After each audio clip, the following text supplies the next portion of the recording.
नमस्कार व्यूअर्स, मैं हूं अमीश देवकन और आप देख रहे हैं देश का सबसे लोकप्रिय कार्यक्रम आर पार।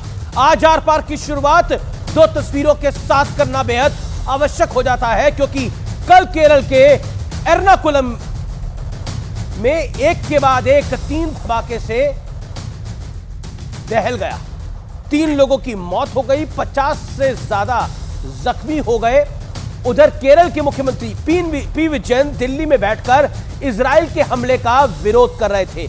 लेकिन एक और बड़ा तथ्य है जो आपके समक्ष आज मैं रखना चाहता हूं। इसी केरल में बीते जुम्मे यानी शुक्रवार के दिन फिलिस्तीन के समर्थन में एक रैली निकली और हमास के पूर्व चीफ खालिद मेशाल भी इस रैली में वर्चुअली शामिल हुए और लोगों को उसने संबोधित किया। यह बहुत बड़ी खबर है, बहुत बड़ा खुलासा है। अपने संबोधन में उसने जो कहा वो सुनकर आप हैरान हो जाएंगे और आपको लगेगा क्या ये हिंदुस्तान में हो रहा है? जी हां, ये हिंदुस्तान में हो रहा है। हमास के इस आतंकी ने कहा कि बुलडोजर वाले हिंदुत्व को उखाड़ फेंको। दोबारा कहता हूं मैं, बुलडोजर वाले हिंदुत्व को उखाड़ फेंको। और रैली में खड़े लोग इस बात पर ताली पीटते रहे। सवाल है, क्या भारत में भी हमास वाली सोच सिर उठा रही है? लेकिन दूसरी तरफ रूस में भी एक बहुत बड़ा घटनाक्रम हुआ है। वहां एक एयरपोर्ट के भीतर धार्मिक नारा लगाते हुए एक समुदाय विशेष के सैकड़ों लोग घुस गए, पहुंच गए। इन्हें सूचना मिली थी कि इजराइल की राजधानी तेल अवीव से एक फ्लाइट वहां आ रही है, इसलिए ये यहूदियों का मॉब लिंच करने की मानसिकता से एयरपोर्ट के अंदर पहुंच गए, जबरन घुस गए और रनवे तक को घेर लिया। लेकिन आज सबसे बड़ा मुद्दा यह है कि आप पूरे देश के लिए केरल की घटना और रूस की घटना एक बड़ा अलर्ट है। आज इसी सवाल पर होगी देश की सबसे बड़ी बहस। शहर शहर हमास, भारत में भी है बड़ा आभास। आज का आर पार इसी पर।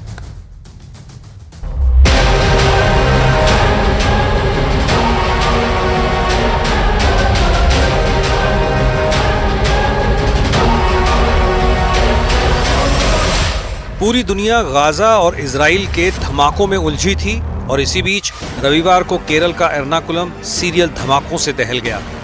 एक प्रार्थना सभा के बीच एक के बाद एक 3 धमाके हुए। 3 लोगों की मौत हुई और 50 से ज्यादा लोग घायल हैं। लेकिन बड़ा एंगल ये है कि इस सीरियल ब्लास्ट से ठीक एक दिन पहले हमास के पूर्व चीफ खालिद मेशाल ने केरल के मलप्पुरम में फिलिस्तीन समर्थकों की एक रैली को वर्चुअली संबोधित किया था, जिसे लेकर अब केरल सरकार सवालों में घिर गई है। A leader of Hamas, he joined virtually here and he was talking openly about the Hamas, and this government was a silent spectator. हैरानी की बात यह है कि केरल के सीएम पी विजयन दिल्ली में बैठकर इजराइल हमास युद्ध के खिलाफ प्रदर्शन कर रहे थे और उधर खुद केरल में धमाका हो गया। That under Chief Minister Pinarayi Vijayan, Kerala has shown increasingly a tolerance towards radical elements and radicalization. അങ്ങേയറ്റം ദൗർഭാഗ്യകരമായ സംഭവമാണ് കളമശ്ശേരി നടന്നിട്ടുള്ളത്। केरल में जिस कन्वेंशन सेंटर में धमाका हुआ वहां ईसाई समुदाय से जुड़े लोगों की धार्मिक सभा चल रही थी। इस ब्लास्ट की जिम्मेदारी लेते हुए डोमिनिक मार्टिन नाम के शख्स ने सरेंडर किया है। उसका कहना है कि वो यहोवा विटनेस सभा के विचारों के खिलाफ था। लेकिन अब एक और हैरान करने वाली घटना देखिए। ये तस्वीर रूस के मखाचकला एयरपोर्ट की है, जहां धार्मिक नारा लगाते हुए एक समुदाय विशेष का हुजूम पहुंच गया।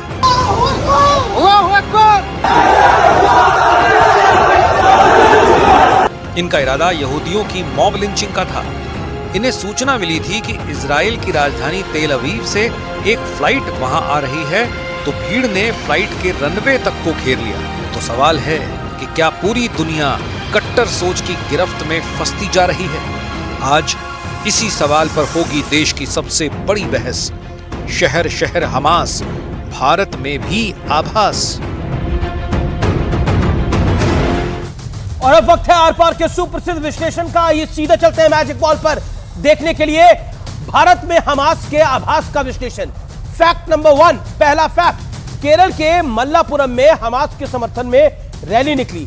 हमास के पूर्व चीफ खालिद मैशाल का संबोधन होता है। खालिद मैशाल ने रैली को वर्चुअली संबोधित किया और सबसे बड़ी बात जो बोली उस रैली के अंदर, यह गौर करने वाली है। खालिद मैशाल ने बोला क्या? आतंकी मैशाल बोला बुलडोजर वाले हिंदुत्व को समाप्त करना पड़ेगा, और हिंदुस्तान में बैठे लोग तालियां बजा रहे थे और पिनारी विजयन यहां इजराइल का विरोध कर रहे थे। सोचिए यह मानसिकता क्या है, और लोग वहां ताली पीट रहे थे। बोला कि बुलडोजर वाले हिंदुत्व को खत्म करना पड़ेगा। बहुत बड़ी बात है। दूसरा फैक्ट, ऐसा नहीं है कि यह पहली बार है। मौलाना तौकीर रजा का बयान, हमास कैसे आतंकी है, इजराइल आतंकी है। तीसरा फैक्ट जो मैं आपके समक्ष रख रहा हूं, असदुद्दीन ओवैसी का बयान, गाजा के बहादुरों को लाखों सलाम भेजेगा यहां से। चौथा फैक्ट आपको याद होगा, तस्लीम रहमानी अक्सर हमारी चर्चाओं में आते हैं। ये तस्लीम रहमानी ने हमास को आतंकी संगठन मानने से तक इंकार किया है। और बड़ा सवाल यह है, क्या मजहबी कट्टरता के समर्थन में कुछ लोग हमास का प्रेम दिखा रहे हैं? यह बड़ा सवाल है, क्या मजहबी कट्टरता के समर्थन में कुछ लोग हमास प्रेम दिखा रहे हैं? आज इस मूल सवाल के साथ मैं सीधा चलता हूं। मेरे साथ गौरव भाटिया है, मेरे साथ प्रोफेसर संगीत रागी जुड़ेंगे, मेरे साथ विवेक श्रीवास्तव है, मेरे साथ वारिस पठान है, शादाब चौहान है, नेता पीस पार्टी के। आप तमाम लोगों का अभिनंदन है। विवेक जी, शुरुआत आपसे करता हूं, 50 सेकंड आपको मैं देता हूं। कौन है ये लोग, कहां से आते हैं ये लोग? जब आतंकी खालिद मैशाल भाषण दे रहा था और कह रहा था कि बुलडोजर वाले हिंदुत्व को समाप्त करना चाहिए, तो ये ताली पीट रहे थे। आप इन लोगों का समर्थन करते हैं या इनकी मुखालफत करते हैं? जी देखिए, मैं हर प्रकार के धार्मिक कट्टरवाद के हम लोग खिलाफ हैं। ये पहली सच्चाई है। चाहे वो हिंदू कट्टरवाद हो, चाहे इस्लामिक कट्टरवाद हो, ये एक सच्चाई है।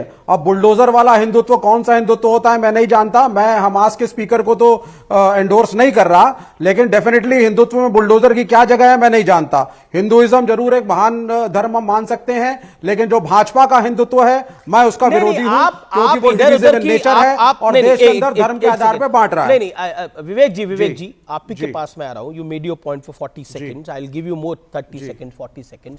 सवाल बहुत डायरेक्ट है, आप इधर उधर की बात करिए। आप बोले हिंदू कट्टरवाद भी खिलाफ है, इस्लामिक कट्टरवाद भी खिलाफ है, क्रिश्चियनिटी का कट्टरवाद भी खिलाफ है, बौद्धिक कट्टरवाद भी खिलाफ है। 5 तरीके की आप बात कर सकते हैं जनरलाइज करके। सवाल बड़ा डायरेक्ट है। खालिद मैशाल ने केरल में एक रैली को संबोधित करा वर्चुअली, क्या वो सही था या फिर वो गलत था? और दूसरी बात, उसने स्पष्ट रूप से बोला कि बुलडोजर वाले हिंदुत्व को खत्म करो।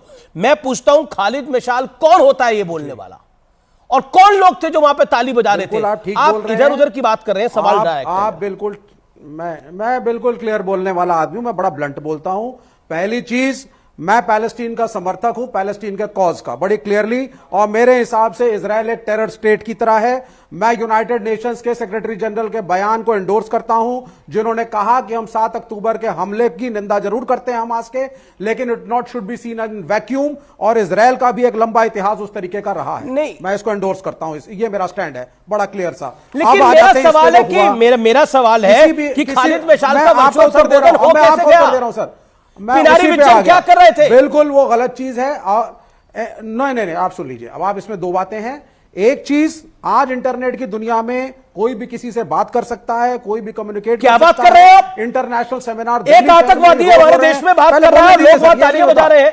आप मुझे बोलने देखे दिस इज नहीं, कमाल की बात है। कल को हाफिज सईद यहां बात करेगा कि टेक्नोलॉजी का जमाना है, हाफिज सईद किसी पार्टी के ब्यूरो को संबोधित कर रहा है, हो गया होगा ऐसा थोड़ी होता है सर। आधी बात बोल करके अगर आप आधी बात सुन करके अपना वक्तव्य देंगे, that means you are not confident on your own talents as an anchor.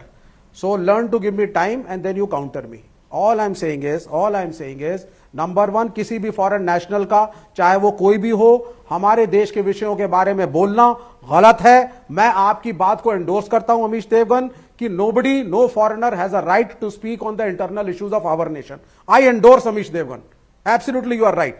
ये पहली बात। दूसरी बात, लेकिन ये इंटरनल इश्यू नहीं, ये इंटरनल इश्यू नहीं है, जो इश्यू है चल रही हैं। नहीं, मैं पूछ रहा हूं, मैं सवाल पूछ रहा हूं, ये इंटरनल इशू की बात ही नहीं है।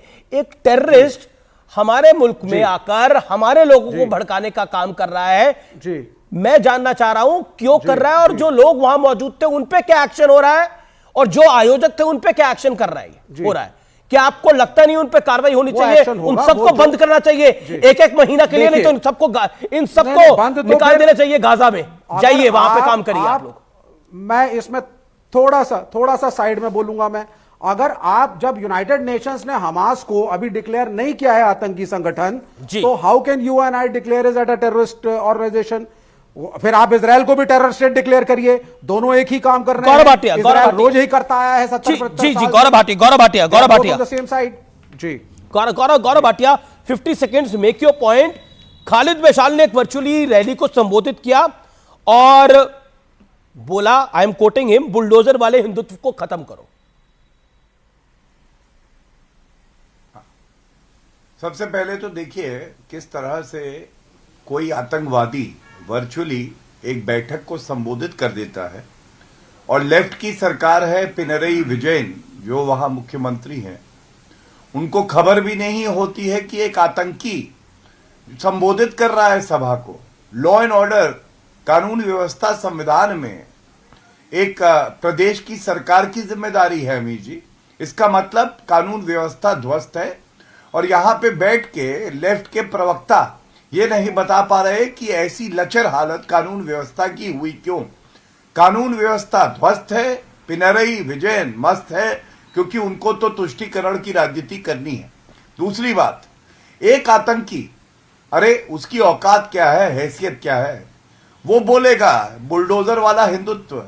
मैं तो यहां पे जो कवर फायर देते हैं आतंकी संगठन को, उनसे पूछना चाहता हूं। जैसे सोनिया गांधी एक लेख लिख डाला, 24 दिन बाद वो जागी, और उसमें भी लेख में हमास की निंदा नहीं करी उन्होंने अमीर जी।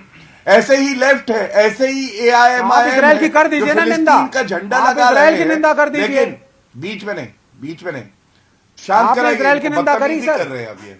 आप अभी जब ये बोल रहे थे मैं एक शब्द नहीं बोला। बदतमीजी नहीं कर रहा सर, आप इनको शांत कराइए, बदतमीजी कर रहे हैं सर। आप मेरे ऐसा लगा कि हमास मेरे से देश की इनका सरकार कोई के प्रवक्ता अलग से रिश्ता है। शांत हो जाइए आप, अपनी बारी में आपका बोलिए। इजराइल से रिश्ता होगा अपनी सर बारी अलग में से? बोलिए। सर यू आर, अपनी बारी में आप बोलिए। हमारी सरकार के प्रवक्ता हैं सर। मैं आपसे सिर्फ ये पूछ मैं रहा हूं अभी सर, आप इसको सिलेक्टेड गलत क्यों मानता हूं। आगे मैं कुछ मुझे नहीं पूछूंगा ऐसा लग रहा है हमास के आतंकियों से इनका रूहानी रिश्ता है। हमारा तो हिंदुस्तानी रिश्ता है, इनका रूहानी है। मैंने हमास की बात करी, दर्द आपको क्यों हुआ? मैं अपनी बात पूरी करना चाहता हूं, या सर तन से जुदा कर देंगे? हम पैलेस्टीन के कॉज के साथ हैं। आप भी सर तन से हम जुदा पैलेस्टीन करेंगे के क्या? साथ हैं। वाजपेयी भी थे। शांत करिए। आप बोल दीजिए ना अब सर, मैं अपनी वाजपेयी भी बात गलत करूंगा। थे, आप वाजपेयी बीच में भी नहीं समर्थन बोलेंगे करते बिल्कुल। होंगे सर तन से जुदा। शांत। हाँ नहीं वाजपेयी भी गलत थे क्या? प्लीज। क्या वाजपेयी गलत देखिए थे अभी सर? जी एक तरीका अच्छा, है। एक एक करके गौरव भाटिया आप अपनी बात को, अपने वाक्य को कंप्लीट करिए, then Waris Pathan.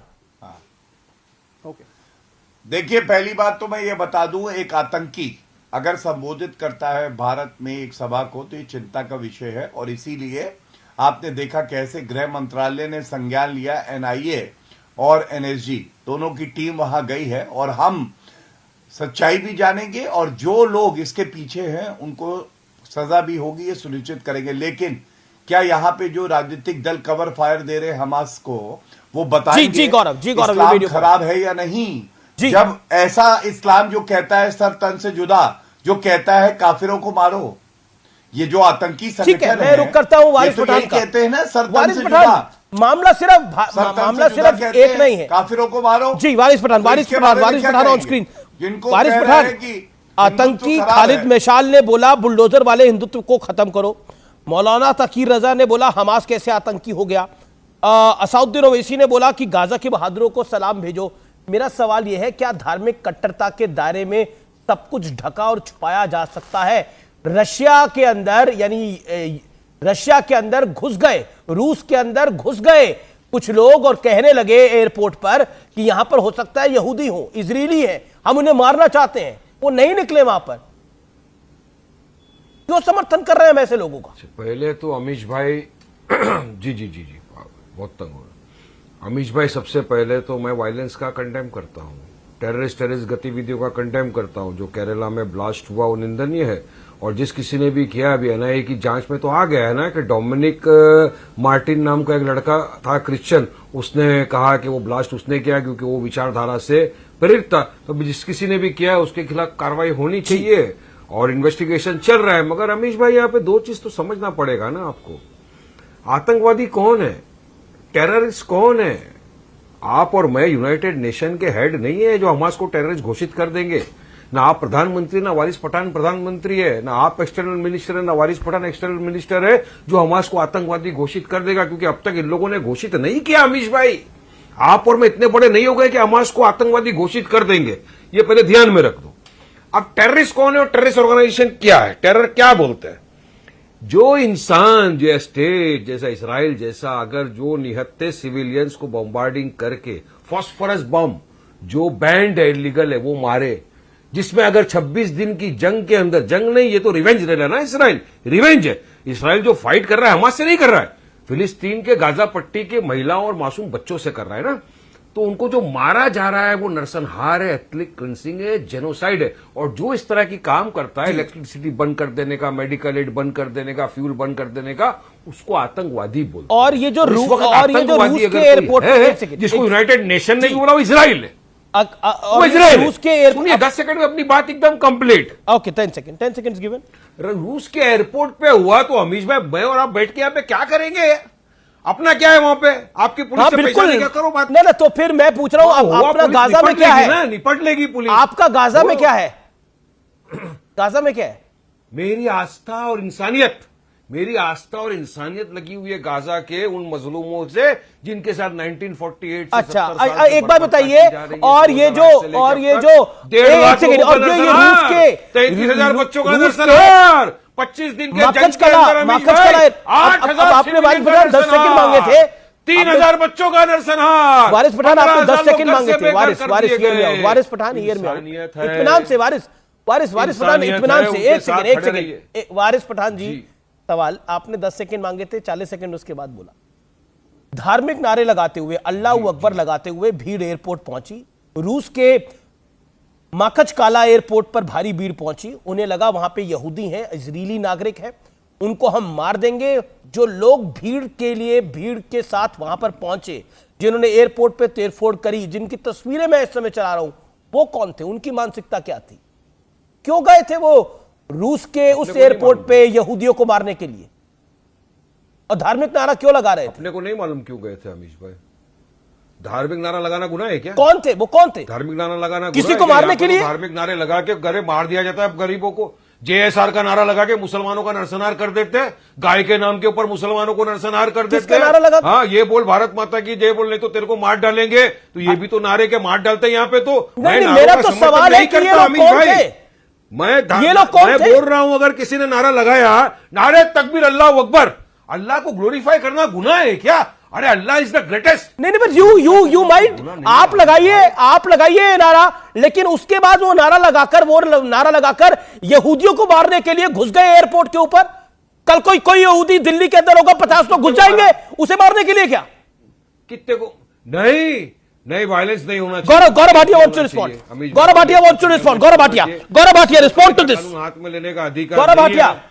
Gaurav Bhatia respond to this.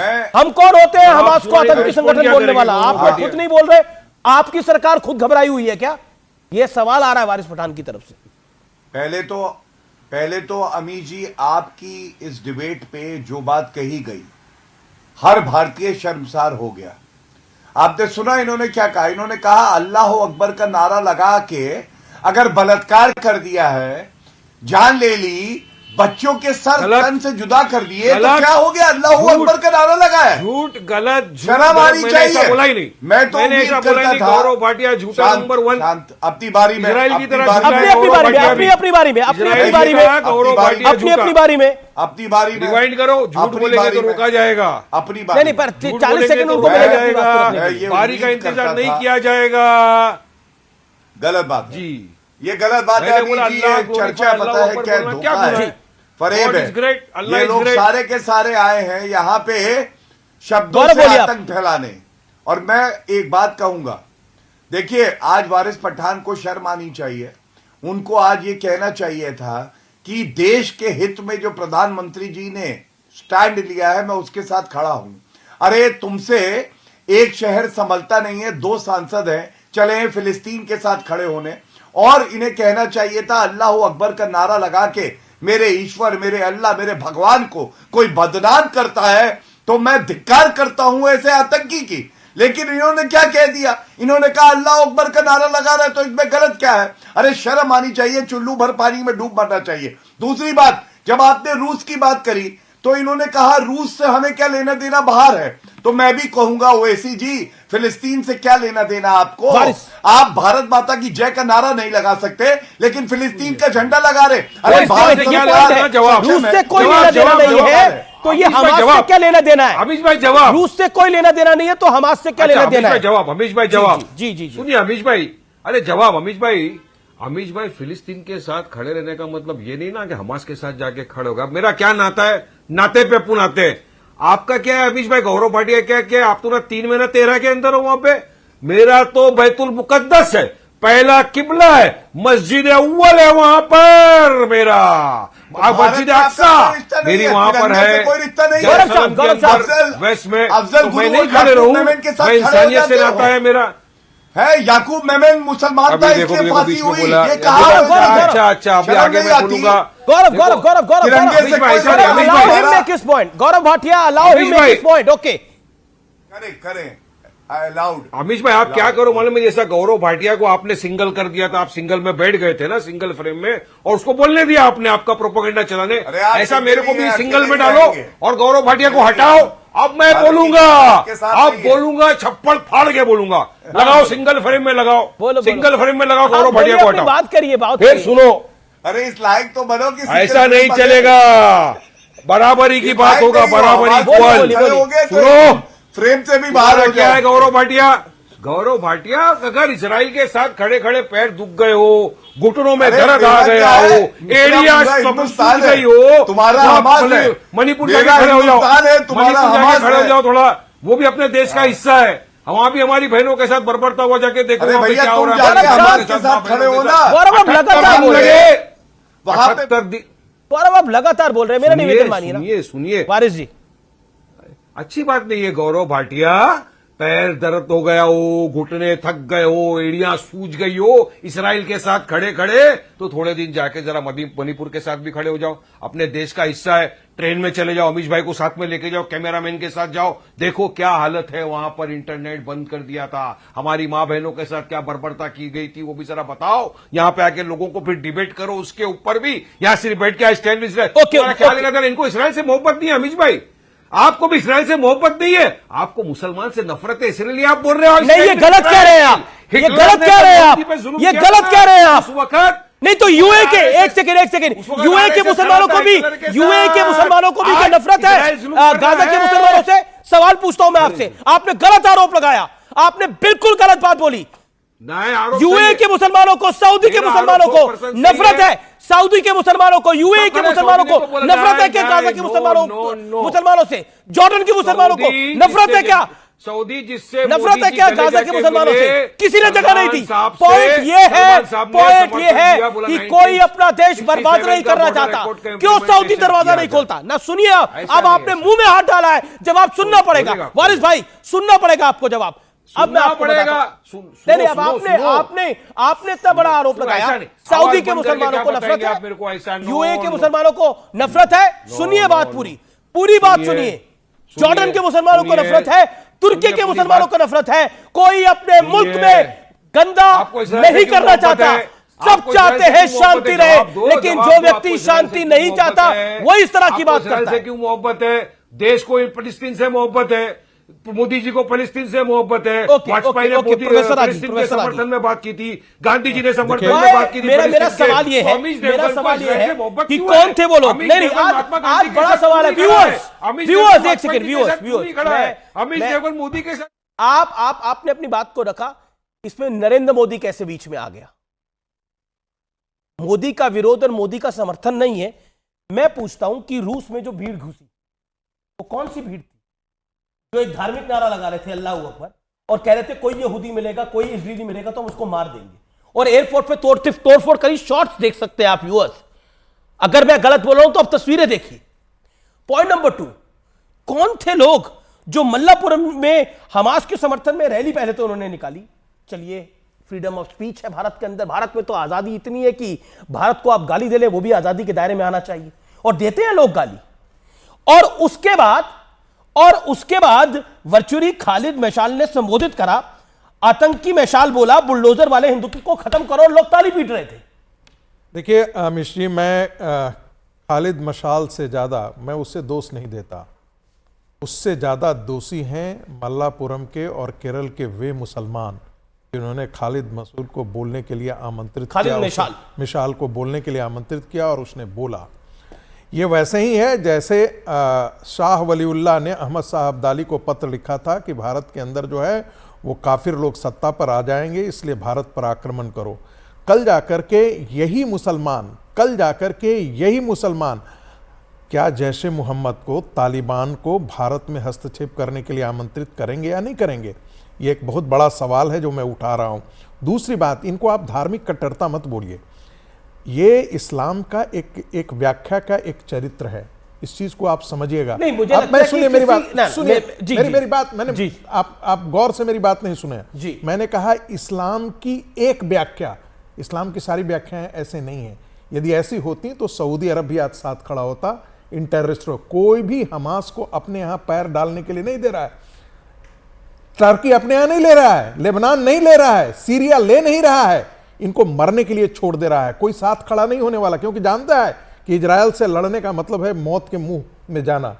कोई इनको साथ नहीं ले रहा है, कोई अपना घर नहीं बर्बाद करना चाहता। कोई सुन लीजिए, ग्रोथ को नहीं, सऊदी और यूएई बड़े डेवलप्ड नेशंस हैं, वहां पर पैसे की उतनी समस्या नहीं है जी। उनको अपनी ग्रोथ देखनी है, उनको अपने नागरिकों को आगे बढ़ाना है। देखिए, उन्हें मेडिकल सेवाएं देखनी है, उन्हें एजुकेशन देखनी है। अभी वारिस भाई टेररिस्ट को क्यों देखेंगे? अभी वारिस भाई ने कहा कि ये मेरे लिए आस्था का सवाल है। नहीं वारिस भाई, आस्था का सवाल नहीं है, ये पैन इस्लामिज्म का मामला है। ओके, और मुझे अपनी बात खत्म तो कर लेने दीजिए। देखिए, दुश्मनी निकालनी हो, यदि मैंने आपको मारा, यदि मैंने आप पर अत्याचार किया तो मैं मारने के लिए आपको जा सकता हूं। लेकिन जो कुछ भी गाजा में हो रहा है, इजराइल और हमास के बीच में हो रहा है, उसके लिए भारत के अंदर का मुसलमान, रसिया का मुसलमान, चाइना का मुसलमान, कहीं और का मुसलमान, वो इस्लाम के नाम पर सड़कों पर आकर के खड़े हुआ है। तो इसका मतलब है ये दुनिया जो है वो एक गलत दिशा में जा रही। कल आप मान करके चलिए कि कल क्रिश्चियन के नाम पर अमेरिका के क्रिश्चियन जो है वो भारत के क्रिश्चियनों के साथ खड़े हो जाएं, कल मुसलमान वहां के सारे मुसलमान यहां के साथ खड़े होंगे जाए, तो दुनिया में धर्म युद्ध होगा, इसके अलावा और कुछ नहीं होगा। ये सारी सरहदें मिट जाएंगी और दुनिया विनाश के रास्ते पर होगा। इसलिए मैं कहता हूं हमास को पीटा ही जाना चाहिए, हमास को मारा ही जाना चाहिए। हमास का एलिमिनेशन पूरी मानवता के लिए आवश्यक है। Shadab Chauhan, make your point. Shadab Chauhan, make your point. 50 seconds. Amish ji, पहले तो हम लोग हमेशा वायलेंस को कंडेम करते हैं, और जो केरला में हुआ है वो बेहद दर्दनाक है कि अगर डोमिनिक मार्टिन नाम का व्यक्ति अगर क्रिश्चियंस के दूसरे धड़े से आता है तो इसका मतलब यह नहीं कि वो बॉम्ब ब्लास्ट कर देगा। मैं उसकी कड़ी निंदा करता हूं और सरकार से अनुरोध करता हूं कि भारत की सुरक्षा में कोई भी सेंध लगाता है, हम उसको बर्दाश्त नहीं करेंगे। दूसरी बात है इजराइल और फलस्तीन की। फलस्तीन पर पिछले 70-80 सालों से लगातार जो बॉम्बार्डिंग करता रहा, जिसने लगातार बच्चों को टारगेट किया, अस्पतालों को, 900 साल पुराना चर्च तबाह कर दिया इजराइल के। शदाब, सवाल पे आइए। आतंकी मशाल ने बोला कि बुलडोजर वाले हिंदुत्व को खत्म करो। अब बताइए योगी, एक सेकंड सर, आप शांत रहिए ना। छोटा सा सवाल मैं बोल रहा हूं, बहुत इंपॉर्टेंट है, बहुत इंपॉर्टेंट सवाल है सर। या तो आप ही लोग डिबेट को चला लीजिए। नहीं, मेरा तो निवेदन ही नहीं, आप लोग मानते बार बार। शदाब चौहान से मैं सवाल हूं। शदाब चौहान, मेरा एक स्ट्रेट क्वेश्चन है। जो मल्लापुरम में रैली हुई, वहां पे बुलडोजर वाले हिंदुत्व को खत्म करने के लिए अब हमास से मदद मांगी जाएगी और आप उसका समर्थन करते हैं? देखिए, मुझे 50 सेकंड अनइंटरप्टेड दी गई थी, उसमें भी क्वेश्चन आ गया। चलिए मैं फिर भी जवाब दे दे रहा हूं। पहली बात तो यह है कि कोई भी बाहरी व्यक्ति हमारे देश के इंटरनल इश्यूज पर, जिसमें हम डेमोक्रेटिकली कॉन्स्टिट्यूशनली लड़ रहे हैं, लड़ेंगे। हमारी लड़ाई नरेंद्र मोदी जी से, योगी जी से 1000 हो सकती है, लेकिन वो देश से की संप्रभुता से बढ़कर नहीं है। हम लोग, जहां देश की बात आएगी, हम सब एकजुट हैं। निश्चित हम लोग सनातन धर्म के साथ हैं, उनका सम्मान करते हैं, हर धर्म का सम्मान करते हैं, लेकिन जो हिंदुत्व की विचारधारा गोलवलकर और हेगडेवार की है, हम उसका कड़ा विरोध करते हैं। इसका मतलब ये नहीं कि कोई इंटरफेयर कर। दूसरी बात, टेररिस्ट नहीं, टेररिस्ट कौन है? अगर हमास टेररिस्ट है तो इजराइल भी टेररिस्ट है। मैं एक ही चीज कहता हूं, पाकिस्तान के अंदर हिंदुओं की आबादी को खत्म कर दिया गया। क्या भारत का मुसलमान ने कभी ये सवाल उठाया मानवता के नाम पर? बांग्लादेश में 23% हिंदू से उनका नरसंहार कर दिया गया। भारत का कौन सा मुसलमान आकर के खड़ा किया गया? नहीं, कौन सा मुसलमान आकर के खड़ा किया? कश्मीर के अंदर 4.5 लाख हिंदुओं को बाहर कर दिया गया। मैंने तो एक भी मुस्लिम ऑर्गेनाइजेशन को नहीं देखा कि मानवता के नाम पर आकर के सड़कों पर कहा कि नहीं जो है वो गलत है। अरे भाई, हमास जो है एक टेररिस्ट ऑर्गेनाइजेशन है, इस्लाम की जो व्याख्या करता है उसमें जिहाद है, और इसने भी इस हमास के इस अपराधी ने जिहाद की घोषणा की। और हैरानी की बात यह है कि केरल के मल्लापुरम के मुसलमान उस पर ताली बजा रहे हैं, यानी कि वो उस पैन इस्लामिक जिहाद के साथ वो खड़े हो रहे हैं। ये इस देश के लिए खतरा है। मेरा सीधा सवाल है, मोदी को हटाने के लिए, योगी को हटाने के लिए, केंद्र की सरकार को हटाने के लिए, अमित शाह को हटाने के लिए खालिद मेशाल की से मदद मांगी जाएगी कि आइए हटाइए बुलडोजर वाले हिंदुत्व को? अमित जी, शादाब चौहान, वारिस पठान, असदुद्दीन ओवैसी और हिंदुस्तान के 80% सेक्युलर हिंदू भाई काफी हैं नरेंद्र मोदी जी को हटाने के लिए। हमें किसी बाहरी व्यक्ति से कोई समर्थन नहीं चाहिए। हम अपने डेमोक्रेटिक राइट्स के लिए, अपने फंडामेंटल राइट्स के लिए खुद लड़ेंगे। हम जब आईसिस के जानवरों का सबसे पहले हमने कंडम किया था।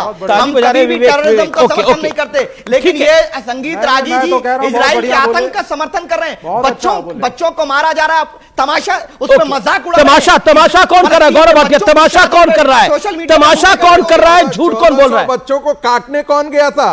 1400 बच्चों को मारने कौन गया था? ऐसे राक्षसी वृत्ति को आप सम्मान इसलिए देते हैं वो इस्लाम के नाम पर यह कुकृत्य कर रहा है। ऐसी राक्षसी वृत्ति को आप इस्लाम के नाम पर आप समर्थन करते हैं। बिल्कुल इजराइल ठीक कर रहा है, बिल्कुल इजराइल ठीक कर रहा है। हमास जैसे आतंकवादी संगठन को रहने का कोई ज्यादा दिन की बात नहीं है व्यूअर्स, इजराइल ज्यादा दिन की बात नहीं है। हमास कहां होगा हम सबको पता है, हम सबको पता है। लेकिन जब कश्मीरी पंडितों का नरसंहार हुआ था तब कौन आया था? कौन था?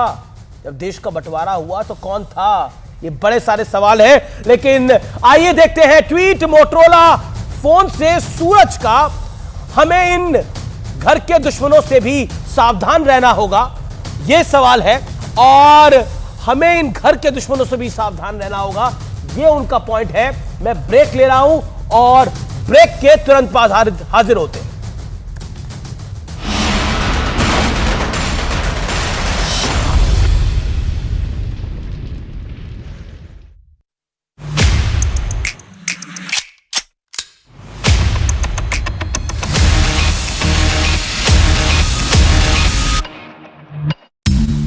Departments of the hospital, like the Röntgen room and others. He uses these places in order to do command and control for terror activities, launching rockets, etc., etc. It is here in Shifa Hospital where Hamas operates some of its command and control cells. This is where the direct rocket attacks command Hamas forces. Hamas terrorists operate inside and under Shifa Hospital and other hospitals in Gaza with network of terror tunnels. Hamas also has an entrance to those terror tunnels from inside the hospital wards, meaning from different places of the hospital you can go into an underground tunnel that will provide you shelter. Israel की सेना Hamas के इस strategy को कायरता बता रही है, लेकिन हमास के लड़ाके लगातार जंग जीतने का दावा कर रहे हैं। इन लड़ाकों के दिलो दिमाग में भी यही सवाल घूम रहा है और यही जीत का परचम इनकी आंखों के सामने भी है। इन्हें भरोसा है कि इजरायल के सर्वसंपन्न होने के बावजूद वो उसे पछाड़ देंगे, क्योंकि हमास के पीछे ईरान का साथ है, जो हथियार भी दे रहा है और रसद की सप्लाई भी कर रहा है। बीच इजराइल के रक्षा मंत्री ने बंधक बनाए गए लोगों के परिजनों से मुलाकात की।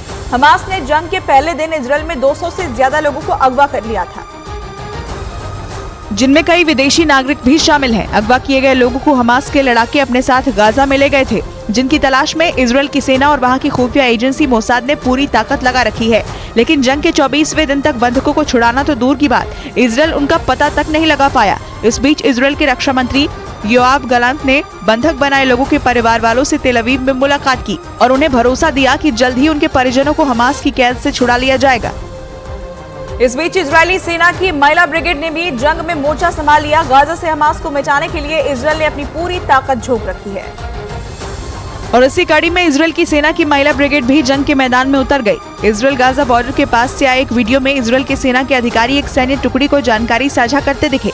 इस दौरान इजराइल के पुरुष सैनिकों के साथ कई महिला सैनिकें भी नजर आईं, जो खतरनाक हथियारों से लैस दिखी। गाजा के शिफा अस्पताल को आतंकियों ने अपना अड्डा बना लिया है, जहां आतंक के आका मिशन की प्लानिंग करते हैं। उस मिशन को अंजाम तक पहुंचाने के लिए जरूरी सामान की सप्लाई की जाती है। आगे की रणनीति पर बड़े से बड़े कमांडर अपनी राय रखते हैं, यानी शिफा अस्पताल एक तरह से हमास का मुख्यालय बन चुका है।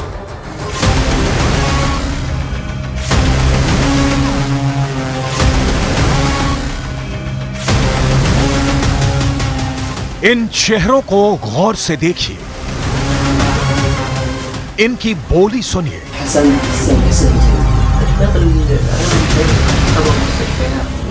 इनका लहजा देखिए। तभी जुबान में बेखौफ हौसले देखिए। चेहरे पर शकन तक नहीं है, लबों पर यलगार है। ये हमास के वो लड़ाके हैं जो अपने आका के एक इशारे पर जान दे भी सकते हैं और नरसंहार मचा भी सकते हैं।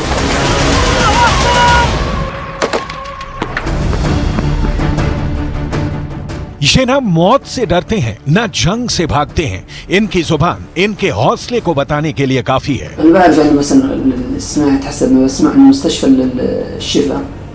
ये है गाजा का शिफा अस्पताल। दावा है इस अस्पताल को आतंकियों ने अपना अड्डा बना लिया है। रॉकेट से लेकर बारूद तक हर उस सामान की सप्लाई की जाती है जिसकी हमास के लड़ाकों को जरूरत है। इस बात का दावा हम या हमारा कोई साथी नहीं, बल्कि हमास का लड़ाका खुद कैमरे पर कर रहा है। वो बता रहा है कि कैसे आतंकियों ने इजराइल पर हमले का प्लान बनाया, हमास को मजबूत कंधों का सहारा कहां से मिला और हमास के लड़ाकों की पूरी बटालियन कहां पनाह लिए हुए है।